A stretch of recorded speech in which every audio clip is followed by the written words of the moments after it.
下面介绍第20章止咳平喘药。那么这一章的含义呢，非常简单。凡是能够减轻或者制止咳嗽的药呢，称为止咳药啊；能够减轻或制止喘息的，称为平喘药啊。这个就没有学医也清楚啊。稍稍说明一点的，就是这个喘息有时候也称为气喘啊，说能够减轻或者制止喘息的，能够减轻或制止气喘的这个喘症呢，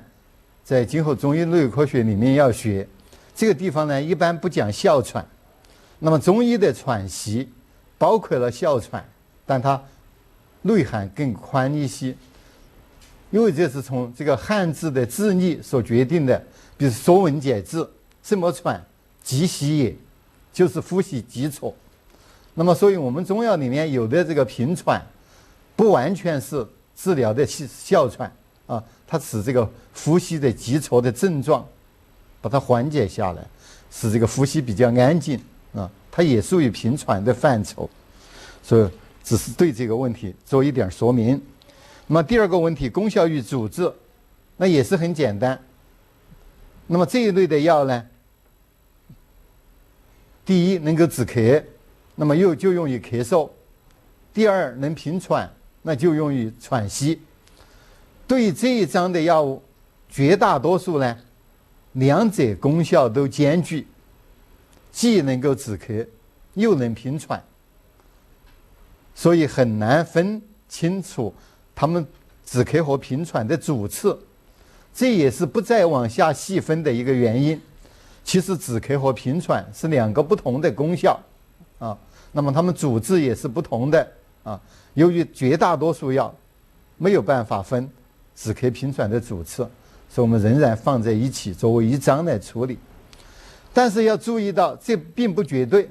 不是每一味药我们下面要学的都是两种功效同时具有，有的止咳而不能平喘，没有平喘功效。比如说我们后面要学的这个白布啊，这些药，这个就是这种情况。有的主要在平喘，止咳并不明显啊。那么像这个葶苈子啊，这些可能主要在于平喘啊。所以要注意，不是每一味药两个功效都一样啊，都有，甚至有的是没有啊。这是在基本功效和基本主治。那么这一章药物的要兼有功效呢，主要是化痰或者说祛痰。因为这个咳嗽或者气喘虽然有多种病因可以导致，但是由于痰浊闭阻肺窍，肺的宣发徐降功能失调，而这个肺气上裂是导致咳嗽气喘更直接更主要的原因啊。所以这个治疗咳嗽气喘的时候，那么首先要祛痰。那么这一类的药物有的本身就具有祛痰作用，本身又是祛痰药，但是对于大多数药来讲，祛痰作用不很强，与止咳平喘相比较呢，居于次要的位置。如果说它以祛痰为第一功效，那它就应该放在上面第19章，它就应该是化痰药。所以对于绝大多数虽然有一定的祛痰或者化痰作用，但相对于止咳平喘来说，它要次要一些，它居第2位的。但是也有部分的药物，为了便于和相似的药物对比，或者按照过去的分类的习惯，可能它的祛痰或者化痰作用比止咳平喘的作用还要重要一些，但是仍然放在了这个20章。它是有历史的原因，或者和其他的原因，主要比如说为了和相似的药物对比啊，比如说我们后面要介绍的，比如说止脘，就是这种情况，它的祛痰作用应该优于止咳平喘作用，但没有放在第19章。所以这2章19章20章过去是一章和一章，也不是完全没有道理啊。所以这也是其中的一些原因。所以这2章学习的时候呢，应当密切的结合起来，互相参照。第3个问题，这一章药物的性能特点。那么这个止咳平喘药的药性和前面的化痰药的药性是一样的啊，没有规律性啊，有的偏温，有的偏寒啊，有的是比较平和啊，都有，所以就需要特殊的记忆啊，因为它的药性关系到临床的用药的选择啊。那么比如说偏温的，那么比较适合于寒症，那么偏寒的适合于热症啊。这个首先是应该考虑的。所以学习这一章药物，学习药性的时候呢，也是和化痰药一样比较困难一点，因为它没有规律啊，就要特殊的加以记忆。这是从药味。第2个方面，药味。前面第1个是药性，这个药味我们结合前面5味理论总论当中的，那么它能够反映止咳平喘作用特征的就是苦味啊，苦能降泻。苦能泻当中，除了通泻、清泻以外，还有降泻。这个苦能降泻呢，就包括了2个方面，一个是能够使上邪的肺气下降，第2是上邪的胃气和降。那么止咳平喘药呢，它主要是使上邪的肺气能够下降啊，能够徐降。所以这一类的药物，根据5味的理论，一般来说应该是苦味，体现了苦能降泻的这样一个作用的特征。但事实上，在确定具体药物的味的时候，也没有完全就作为一种性能来考虑，有时候呢也考虑到真实滋味。所以这一章的药物绝大多数都有苦味，但它本身滋味也是苦的。比如说杏仁，一般认为它是苦降肺气的，但是它本身就有一定的苦味，所以叫做苦杏仁。其他的很多有苦味的药在这一章都如此，本身在滋味就有这方面的特征，都是苦的。那么另外有的药，比如说有腥味啊，比如说像紫苏子、款冬花，那么是因为这类的药呢，本身有一定的芳香的气味，也是与这个真实滋味没有完全抛开的。另外有的比如说桑白皮的甘味，也是因为它没有其他的味儿，滋味比较纯正。所以总体说来，那么苦是最有代表性的、最主要的能够反映性能的在这一章的味儿。另外的味儿呢，绝大多数都与真实滋味相关，但比较次要，涉及的药物的品种也比较少，不多，其中就那么3、4味药啊。所以这是学习的时候注意关于药味。第3一个性能呢，就是归经。归经就非常有规律啊，也容易理解，容易记住。因为这个咳和喘都是肺气上逆，那么止咳平喘呢，都是使肺气徐降，那么作用的脏腑就是肺，所以这一类的药都归肺经啊。这一点呢是非常统一的。如果从升降浮沉来说呢，那么它是沉降的，它是上邪的肺气啊，这个病势趋向是向上的。那么相对应的治疗止咳平喘呢，它的作用趋向呢就是向下的啊，所以以沉降为主的。那么有少数的药物有一定的毒性啊，比如说这个白果、苦杏仁或者洋金花啊，这些适当的注意。有少数的药物有毒，不能过用。这是关于性能特点的5个方面。概述的第4个问题，配伍应用。这个配伍应用呢，还是一个寒热虚实啊。因为中医学对这个咳嗽或者气喘的认识呢，不外乎2大类，一个是外感，一个是内伤啊。那么外感呢，主要就是风寒热，所以这个配伍呢，还是考虑一个寒热虚实啊。如果说是外感的寒症，那么配伍发散风寒药；外感的风热症兼有咳嗽气喘呢，配伍发散风热的药啊。如果是一般的肺寒咳喘啊，那么配伍这个温里药，尤其是温肺的药。那么因为肺热瘀滞肺热壅滞，这个肺气上逆出现的这个咳嗽气喘呢，配伍清热药，尤其是清肺热的药那么这是寒热的问题。虚主要是内伤咳嗽或者气喘，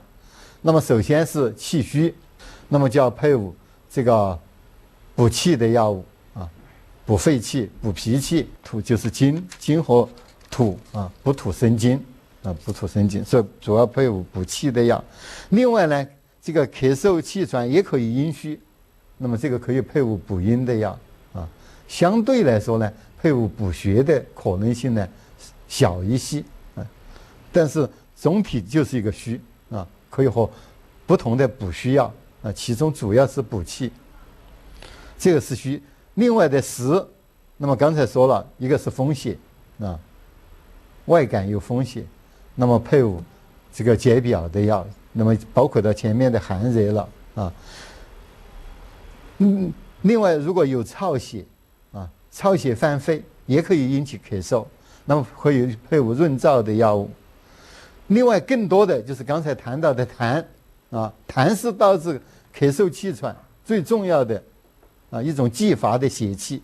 继发的病因，那么就一定要配伍祛痰的药。如果说因为痰闭阻肺窍而引起的咳喘，不去祛痰，只去止咳平喘，这个对症候的治疗是不利的，因为这个时候的咳嗽往往是一个保护性的反应是这个机体肺窍把这个痰这种邪气呢更好的驱除出来。你不去帮助这个机体因势利导有效的祛痰，那么你制止了这个咳嗽动作的发生，那痰更不容易驱除，那可能这个咳喘更难治所以首先有痰的首先要治痰那么痰和湿又是一体的表现不同而已。如果湿盛的，除了祛痰还可以配伍一些除湿的一些药物。那么总的这个就是一个寒热虚实配伍适合于这一章。另外第5个使用注意，使用注意呢也可以按照我们原来讲过的比如说什么阴症选药等等但是对于这一章呢意义都不是很大，它也都有一定的内容，我们都可以把它简化，所以书上只强调了2条一个呢就是这个外感出现了咳喘，这个是因为邪气外出肺死宣降，在这个时候呢必须要发散表邪，不能过早的使用收敛性的止咳平喘药那么这样子不利于驱邪，会闭门留寇。这个呢也适用于痰多的同样的道理。那么这个算一个使用注意，就是有表邪比较盛的时候不能专门的止咳平喘，尤其不能过早的使用收敛性的止咳平喘药，以免这个闭门留寇。那么第二呢，这个止咳平喘药当中呢，比如说有的有毒性的啦，适当的注意要用药的安全。所以这个其他的呢我们都可以忽略把它淡化处理，所以这个相对比较次要。所以这样看来呢，这个概述部分的5个问题重点就是一个问题，就是配伍应用内容比较丰富一些涉及到寒热虚实的每一个方面，其他都比较简单或者比较容易理解。下面简单介绍具体的药物那么第一味药物呢，苦杏仁，在传统的本草文献里面呢就叫杏仁，没有这个苦字凡是没有写苦的就是指的苦杏仁因为这个还有一类杏仁它滋味本身不苦，这个呢一般很少做药用，作为食品。我们现在很多这个那个食品店有些超市里面有那种杏仁作为食品吃的那比如说这个用杏仁来做饮料那个承德的露露集团的，那么也是有用的一些杏仁，也是这个甜杏仁甜杏仁不苦的，一般作为食品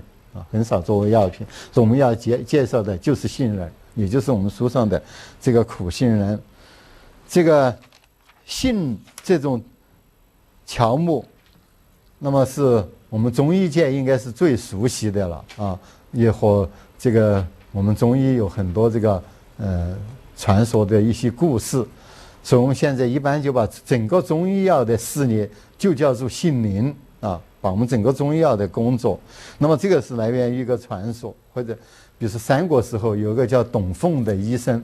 在这个庐山行医啊，不但医术很高明，而且呢不收这个诊断费的啊，那么所以很多患者都上门求医，那么求医以后呢，都在他的住的地方呢都种上杏树，那么时间一久了以后呢，他行医的地方呢，这个杏树成林，所以后来就慢慢的把我们整个的中医界啊都称为杏林。我们既然从事了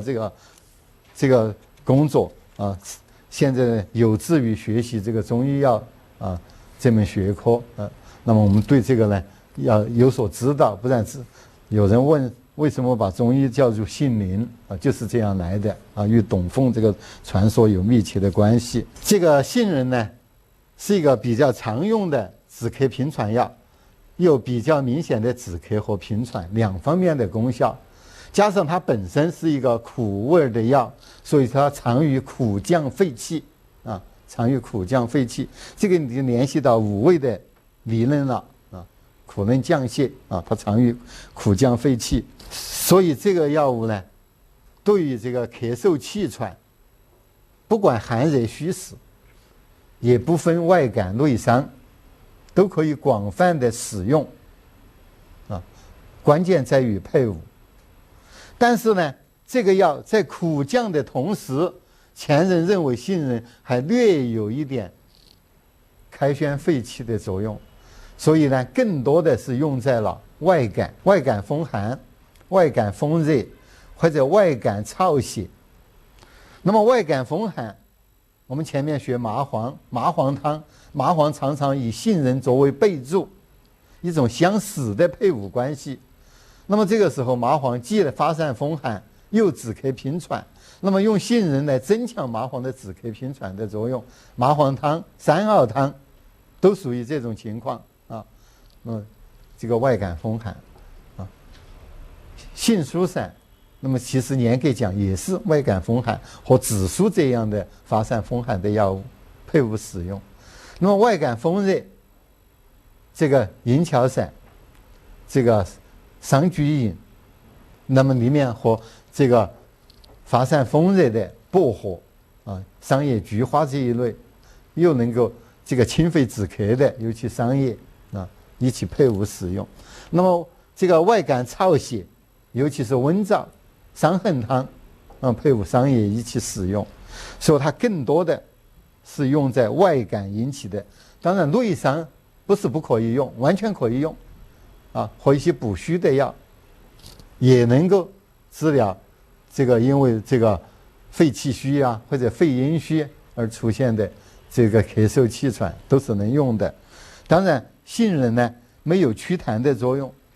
如果说咳喘有痰或者痰还比较多，那么一定要配伍相应的祛痰的药物，那么这样子呢才有利于对痰咳痰喘的这种治疗效果。这是简单的情况。另外杏仁还有润肠通便的作用，第二个功效。那么这个润肠通便呢，和昨天讲的桃仁有相似的地方，是有效的，可以使用的，但也不是一个理想的。对于苦杏仁来讲，因为苦杏仁呢和桃仁一样是有小毒的，有小毒，而且这个毒性呢都是因为里面含这个苦杏仁苷，水解的以后呢产生这个氢氰酸，微量的氢氰酸呢它可以使这个呼吸中枢安静，所以能够减轻咳嗽气喘的这样的症状，但是量过了就会产生对这个中枢的抑制，可以产生窒息性的死亡。那么这个作为一个润肠通便的药呢，要做丸散，而且量要相对的比较大，那么这个安全性呢就比这个作为汤剂要差一些，那么所以也是一个不很理想的药物。这个桃仁和杏仁都能够止咳平喘和润肠通便啊，但是杏仁的止咳平喘作用呢比桃仁要好一些。所以桃仁的止咳平喘作用呢，一般就不强调它，就我们书上都没有，在正文里面呢都没有把它列出来。但是有时候这两个药呢可以配伍在一起啊，增强止咳平喘的作用，可以使用的，比如说古方的这种双仁散，桃仁、杏仁同时使用啊。但是桃仁呢更主要的是活血化瘀，杏仁没有这方面的功效，所以它对淤血症啊当中是不用的啊。所以这是关于杏仁的一个主要的情况。另外炮制呢要求去皮坚啊，那么用胆的方法，那我们知道啊，这样子呢使药材更加纯净啊，而且胆了以后呢，那么也留于它有效成分这个苦杏仁苷的这种保存，它不容易这个水解，不容易使这个含量降低，而使这个止咳平喘的作用减弱啊，所以需要炮制。这个第二个药紫苏子啊，紫苏子可以简称苏子，就是我们解表药学的紫苏啊。紫苏呢，它的叶称为紫苏叶，主要发散风寒，又能够行气宽中。那么用它的茎就是紫苏梗，那么主要就是行气宽中的药，作用非常平淡，非常缓和。那么我们在讲紫苏的时候，尤其紫苏叶，就说它因为兼有一定的止咳平喘和祛痰的作用，所以外感风寒。虽然紫苏它发汗解表的作用不强，一般用于轻症，但是因为它兼有这方面的这个功效，所以外感风寒如果有咳嗽气喘痰多的，或者痰咳痰喘，那么可以这个重点的考虑紫苏。因为在这个解表药当中，尤其是发散风寒药当中，能够祛痰止咳平喘的药好像只有紫苏。麻黄平喘，但它没有祛痰，所以这个咳喘痰多又有风寒表症的，那这是紫苏的一个个性特征。因为紫苏又能行气宽中，所以有气滞胸闷的也要选择。那么你两个特征，其中一个呢就是这个止咳平喘祛痰，三个功效都有。那么紫苏子呢，那么在祛痰止咳平喘方面呢，就明显的强于它的地上部分，所以地上部分呢就放在了解表药。那么它的种子呢，这个成熟的种子呢，当然应该说它也是地上部分。那么那里指的地上部分呢，主要它的茎叶啊。成熟的种子呢，其实它是很细小的，这个放大了，很细小的种子。那么作为紫苏子，那主要作为一个这个止咳平喘药。对紫苏子来讲，止咳平喘和这个化痰，究竟哪一个功效更强更主要？都差不多。所以紫苏子其实也可以放在第19章化痰药，把它的化痰作为第一功效也是可以的。因为它化痰和止咳平喘比较相当啊，所以2章它都可以，都比较适合它啊。那么我们放在了这一章，所以我们书上呢就把化痰放在第二啊，放在第二。其实它和止咳平喘相比呢，并不是显得很次要。所以这个紫苏子在临床上主治症就是咳喘痰多，三者都有，要么就痰咳痰喘啊，一定要有痰，所以充分发挥它的祛痰作用啊，同时也发挥它的止咳平喘作用。那么最有代表性的，我们前面提到过的三子养清汤啊，三个植物的种子，莱附子、白芥子啊、紫苏子，那么都是有明显的祛痰作用，也有一定的止咳平喘作用的啊。所以互相治疗这个老年人，其实就相当于现在的老年性的慢性支气管炎，这个急性发作了啊，痰变多了的时候，主要使用这个方。另外苏子降气汤，那么也是主要用这个苏子来祛痰止咳平喘啊。那么痰一排出了，那么这个肺气就徐降，所以称为苏子降气啊。这是这个苏子的这个第一组功效。另外苏子也是润肠通便的药。这个苏子紫苏子含的脂肪油含量很高，比杏仁、桃仁还高。有的质量比较好的，尤其是紫苏籽当中有一种白苏籽，这个个头比这个大，颗粒大一些，白的白苏的种子，那么含脂肪油呢可以达到40%以上，而且这紫苏籽含的脂肪油营养价值也很高，所以它是有滋养性的，所以它作为一个润肠通便的药，由于它含的脂肪油的量比较高，所以润肠通便的效果相对来说就比这个桃仁、杏仁这些作用好一些。加上呢，它还是有滋养性，没有不良反应，可以作为一个营养性的食品。所以古方经常把紫苏籽单用来治疗肠燥便秘，比如说一个经验方就叫紫苏籽粥，那么把紫苏籽捣融了以后，直接呢和这个大米煮粥，或者用这个紫苏籽捣融了以后，把它在水里面搅匀，把它渣把它滤掉了，再来煮粥，那么都有明显的润肠通便的效果啊。作为一个食疗的方，这个就是一举两得，对于这老年人体虚肠燥便秘啊，这是一个比较理想的，就不会像桃仁、杏仁担心它用量大了会不安全，这个非常安全的药。所以这个紫苏籽也是很重要的一个润肠通便的药。所以在这个使用注意里面就强调它这个便溏不能用，因为它本身就是个润肠的药，这是都是关系在一起的。下面的一个药白布，这个白布的白是这个树木100、200的白，千万的白。常常有同学学了以后呢，因为很多中药它都是以颜色来命名的，比如说前面的白维啊，这个白钱啊，很多白及啊，都是用的颜色，所以有的也把这个白布呢误认为是白色的白，这个不对。那么为什么呢？就是这个白布这种植物呢，它下面用的这个入药的这个部位，这个白布呢是用的它的块根。这个块根呢是重生的，很多，在一株下面呢，有的是几十根，啊，那么前人就是形容这个块根的数目很多，好像数以百计，啊，好像一个部队，一支部队啊，部有部伍的意思。那主要都是形容它的块根这种长在一块一丛，量比较多。其实不一定就有上百，啊，形容而已，一种虚字。所以大家呢知道它不是白色的白，是数量的白，是众多的意思。这是关于名称。第二，关于功效，白布的功效，基本功效就是止咳，加上它是一个平性的药，它苦降肺气，药性不偏寒凉，也不偏温热，非常平和，所以在临床上呢，广泛用于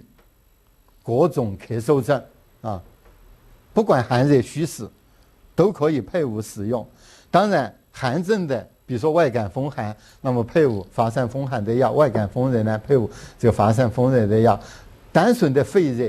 那么配伍清肺的，比如说黄芩、知母；肺寒的，比如说配伍这个干姜。这一类都是能用的。如果是这个虚的肺阴虚，那么配伍养肺阴的药啊，今后沙参、麦冬这一类。如果是这个就是肺气虚的，那么配伍补脾肺之气的这个人参啊、黄芪这一类都可以使用啊。所以它广泛用于这个寒热虚实。过去的书上呢，就说这个白布呢，治疗这个咳嗽呢。无问寒热虚实和心久啊，心咳就是外感，久呢就是内伤，也就是虚实，不分寒热，也不分心久，就是不分虚实。那么过去的一些书上呢，比较强调这个白布呢，多种咳嗽当中呢，明确的还要说，比如说一个白日咳啊，肺痨咳嗽，其实它也是属于多种咳嗽之列的。那么为什么在强调了多种咳嗽的同时，又要强调这个白日咳或者肺痨咳嗽呢？那么就是在这些方面呢，比如说这个百日咳是一个儿科的一种传染病，那个痉挛性的咳嗽非常痛苦，那个很长的时间都不能缓解。那么这个痉挛性这种咳嗽呢很难治，百部呢前人在用的时候呢，那么在解除这种痉挛性咳嗽的时候，那还有一定的效果。那么就告诉这个临床医生呢，碰到了这种病的时候呢，可以试用啊，减轻这个患儿的痛苦。它比其他的止咳平喘药呢，可能效果要明显一些。那么对于这个肺痨咳嗽呢，那么古人比较多用，也是觉得比一般的止咳平喘药啊，对于肺痨的咳嗽作用明显。那么现在研究呢，有人认为可能与这个百部对结核杆菌一致性还比较强，有的人做过100多种这个中药常用的中药对这个结核杆菌的这个抑菌试验，这个百部是名列比较前茅的2、3种药啊之一。比如说这个柴贝叶或者冬虫夏草，这个百部啊这几种都是敏感性比较高的。那么在当时没有抗结核的抗生素这一类的时候，那么这个白及也可以说呢，它有它的一定的优势。当然在现代呢，这个优势已经非常不明显，所以我们书上可以强调，可以不强调。所以我们现在这个书呢，就这一句话，多种咳嗽，其实后面也是讲到了这个阴虚的肺痨咳嗽的啊，只不过就没有在谈这个儿童的这个百日咳啊。在很长时间的中药教材里面，对于百部呢，在多种咳嗽当中，单独的又强调了这2种咳嗽，有它一定的意义，但是呢，又不是特效的，临床用了，只是说稍稍适合一些而已啊。所以这个也要不能过分的强调啊，又不能说完全不强调。所以就是出于这种情况，那么在过去的教材就这样处理。另外也说明一个问题呢，就是所有的书，中药书到目前为止，百部的功效都是4个字，止咳的前面有润肺2字。那么为什么现在把这个润肺2字去掉了？那么这个润肺就是对肺燥的一种治疗功效，它能够针对肺燥，一般来讲能够消除肺燥、治疗肺燥的，一般都是补肺阴的药。肺为什么会燥？肺阴不足，不能滋养啊，不能滋养，而出现了肺燥。所以这个肺燥就要补阴，能够润肺的药一般应该是补肺阴的药。百部没有补肺阴的这个功效，应该说它没有明显的润肺的功效，作为一个独立的功效，它是不明显的，或者说基本上是没有的，没有。那么前人为什么前面加上了润？前人认为百部的质地非常滋润，非常柔润，百部的这个块根含糖分很高，软的柔软的，有的时候夏天在阳光下暴晒，晒得很干很硬很脆，然后放到了阴暗的这个库房里面去，很快它就软了啊。它的整个这个药材的性状比较柔润，或者说比较滋润，这是它的一个物理特征。物理特征是它的药材的性状，把药材的性状和功效混在一起了。药材的性状不能成为一个功效。但是这个加上润肺2字是不是完全没有道理呢？因为百部作为一个止咳药，在临床上一般都要用蜂蜜炮制，都是用的植百部、蜜制百部。那么蜂蜜本身有一定润肺的作用，所以对蜜制百部而言，它完全可以称为润肺止咳。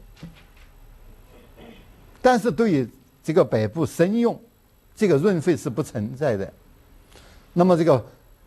蜜制的百部润肺呢，是因为加了蜂蜜的原因。所以这个因为临床要求百部止咳的时候，这个炮制规范上要求要蜜制，所以北部其实也可以写润肺止咳，因为是指的炮制品，这个并不矛盾啊。所以我们这个可以说明，同学们如果止咳前面加上润肺二字，和其他的教科书一样，完全可以。这个指的是秘制白布啊，这个是成立的啊，所以这个必须说清楚。白布的第二个功效呢，外用有杀虫的功效。这个杀虫呢，比如说我们书上讲的蛲虫，那么蛲虫是一个比较小的肠道寄生虫，一般就是1公分长左右。那么雌虫呢，成熟了以后，晚间在肛门呢产卵，引起肛门瘙痒啊。所以在这个时候，如果把这个白布的尖叶涂在这个肛门上，那么对产卵的这个蛲虫有杀灭的作用，它是可以用有效的。那么这个阴道滴虫引起的滴虫性阴道炎，那么这个阴道瘙痒、白带过多，那么这个煎汤熏洗，那么它也有杀虫的作用。另外，比如说这个头虱，白布呢对这个头虱的杀灭作用非常的强。如果说用比较浓的这个白布的尖叶那洗过去有的那个比较贫困、比较落后的地方，那卫生条件很差，那头上长头虱，那么用这个白布的煎汤洗了以后，晚上戴一个帽，第二天起来不但是成虫，连那个头虱的虫卵都完全被杀死啊！这杀死是效果非常这个可靠的，尤其可贵的是，在对这个头虱的杀虫非常强的药当中，几乎都是毒药。对人体都是有害的，这个白布对人体没有毒性，没有害处，所以是一个安全性很高的一个外用的杀虫药啊。所以这个如果出现了这样的一些情况，用白布来煎汤作为一个杀虫药啊，这个临床的应用价值很大，主要是不但有效，而且很安全啊，它符合我们用药的这个要求。我们使用药物这2个要求都必须同时，一个要有效，二一个安全，缺一不可。有效不安全也不行啊，安全没有效也不行。这个呢，既有效又安全，所以是一个很好的外用的杀虫药啊。这是关于白布，所以今后白布呢，注意它基本作用内服就是一个止咳。所以在过去有的考试当中有一个考试题。以下哪一种功效主要是白布的功效？平喘、止咳、祛痰啊，或者这个包括了润肺啊这样的，选哪一个是最主要的？当时也是失误率很高的一个考试题，单选题，就是因为对润肺这一点和白布和的止咳相比，究竟谁是最主要，谁是次要的啊？这个分不出来，所以很多同学都选是润肺啊。那么还有很多同学选平喘啊，这个就不对了。白布本身就不是平喘药，它没有平喘的功效，所以这个一定要高度的重视。下面紫菀，那么是一个菊科植物啊，用它的这个根和根茎，那么它的根呢是须根，是紫色的，比较柔软啊，比较柔软。那么这个药物呢，也是很常用的这个祛痰止咳平喘的药啊。那么它祛痰止咳平喘这3方面的功效都有，但是相对而言呢，祛痰优于止咳平喘，平喘呢更差一些，所以我们书上把平喘都给淡化了。当然你这个紫菀的功效，如果你写这个化痰或者祛痰止咳平喘同时写出来都是对的，那祛痰更主要啊。从这个角度来讲呢，它应该放在第19章，应该放在化痰药。为什么放在这里呢？为了便于和下面的一味药款冬花相比较，因为在很多方里面，这个款冬花和这个紫菀呢是同时用，而且认为是相须配伍的啊，互相取长补短啊，所以为了这2个药的比较，把它放在一起来介绍。正如前面的后谱放在这个仓储后边，严格来讲后谱应该是行气药，它是行气消胀，是屈指可数的。其他的药行气药在消胀方面都不如后谱，但没有把它放在行气药，主要在平胃散当中2个药在一起互相增强这个这个燥湿的功效，同时呢又能弥补仓储没有行气的那湿主中焦往往有气机阻滞，基于这种原因，那么把它放在了这个芳香化石药那一章，也不是不可以，它有那个功效。那么这里也是啊，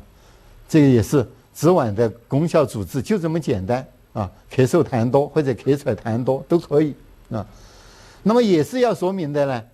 在很长的时间呢，紫菀的这个功效里面呢，也是写了润肺啊，写上了润肺的。那么这个紫菀的润肺呢，和北部的润肺的来源呢差不多，也是它的这个根比较柔润，比较滋润，比较滋润。前人呢明确的在《本草学》里面有说它为什么润，因为这个紫菀呢是一个辛苦温的，它辛温的药多数都偏于燥，苦温的很多也燥，苦能燥，它辛苦性温而不燥。在明清的《本草学》里面明确的说，它辛苦性温而不燥。但是有一个问题啊，不燥不等于就能润肺，这是两码事。当然，这个紫菀作为祛痰止咳药，常常也是秘制的。那么对于秘制的，它也是可以称润肺啊，这个也是炮制品。对于生药，它不应该有。所以在这个紫菀这个药，它的润肺的功效呢，那么保留可以，不保留也有道理。就从什么角度啊？不保留就强调它本身没有润肺的功效，保留是从临床用来祛痰止咳，要求炮制，而且用蜂蜜来制。从这个角度也有道理。这是关于紫菀。那么下面一个款冬花，这个是一个菊科的植物啊，菊科植物。这个开花的时候我们都见到了，它开的花带这个显得黄，其实是有明显的这种紫色的啊，这个紫色还很明显啊，紫色很明显。这个是可能是因为配色的原因啊，外面有紫色。那么这个款这个地方是什么意思？这个可能比较少见。这个款呢，就是到达的意思，等到到达。这个在《西京赋》里面有一个很典型的用这个款，就是这个作者那天在旅游，绕黄山而款游首，就是那一天呢，这个作者呢经过了黄山，到了傍晚的时候呢，他到达了牛首山啊，绕黄山而款游首，这个款就是到达的意思，到等到到达啊，这个在汉字里面这个很少用的这个款这个意义，所以一般人都不知道。那么这个是呢款冬花的这个特征，先开花到冬天，隆冬时节到了冬天，那么开花，然后花开了以后，春天比较温暖了，那么它才长叶出来啊，先花后叶的啊，它的很显著的一个生长特征啊。款冬，那么这个款冬花和紫菀呢，功效完全一样，止咳平喘化痰或者止咳平喘祛痰，但是祛痰比较次要，止咳作用最强。款冬花的止咳作用最强，所以我们书上在表述的时候，这个紫菀呢是化痰止咳或者说祛痰止咳，而款冬花呢是止咳化痰。把它调了个个儿，这个就是主次不一样。那么这两个药配伍在一起，一个常于祛痰，一个常于止咳平喘，那么也就是对于痰咳喘作用都明显互补，所以常常相须为用。所以我们把它放在这个地方一块儿介绍。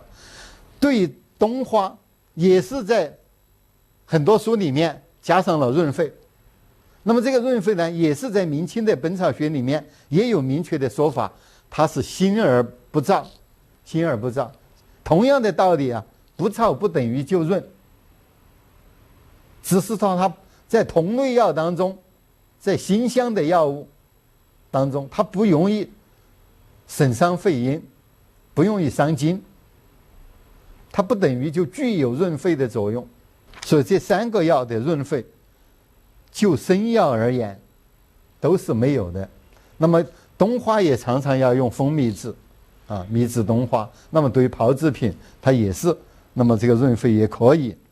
所以一定要能够正确的对待这3个药的润肺的功效是怎么来的。下面一个药，这个马兜铃马兜铃，这个在前面行气药当中讲青木香的时候已经讲过了这个马兜铃呢是它的果实，青木香呢是下面的根，整个这个藤呢可以做天仙藤使用。那么这个马兜铃这个怎么来的？有的说像这个它的果实呢，像马的那个铃铛，这个是望文生义不对的不对的，不是它的果实像马带的铃铛。这个马兜铃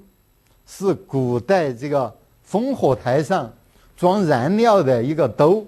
一个兜，把很多燃料就装到这个兜这里面，这个有外敌侵犯的时候就把它点燃，那个烽火台上那装燃料的那个筐叫做马兜铃。这个马兜铃一个很重要的特征，这是它的果实，这个呢还是圆柱形，有的呢更加圆一些，类似于圆球状。很多这一类的果实呢，它是从尖端成熟了裂开，种子出来便于这个传播。这个植物呢，这个地方呢果柄在这里，它是果柄这个地方裂开，上面张开，就像一个兜像一个兜。这是同类很多这个果实不同的很典型的一个，它是在果柄的地方裂成这个几块这个就像那个烽火台上那个装燃料的所以叫马兜铃。这个马兜铃呢也是止咳平喘和这个祛痰作用都具有的一个药。那么最强的也是止咳作用，最强的是止咳作用，其余的作用呢相对比较次要。但是马兜铃呢用的时候呢要结合到它的药性，苦寒性比较强的，所以它能够清肺热，所以最适合的是肺热咳嗽或者肺热咳嗽痰多都能使用所以和前面的药不一样的几味药要考虑到它的药性，也就是它又兼有一个清肺热的功效，所以热症最适合，不管实热或者虚热，虚热有肺热也可以配伍养阴的药一样的使用。那么如果说不是热症，在配伍的情况下取它比较好的止咳效果也是能用的。但是要注意呢，这个凡是马兜铃类的药都含马兜铃酸，虽然这个马兜铃含马兜铃酸不是很多，但是量稍稍大一点的时候呢，要引起恶心呕吐所以这个也不能过量的使用所以我们书上呢也谈到了。那么呢迷之以后呢，这个不良反应有所减轻那这节课呢就介绍到这个地方。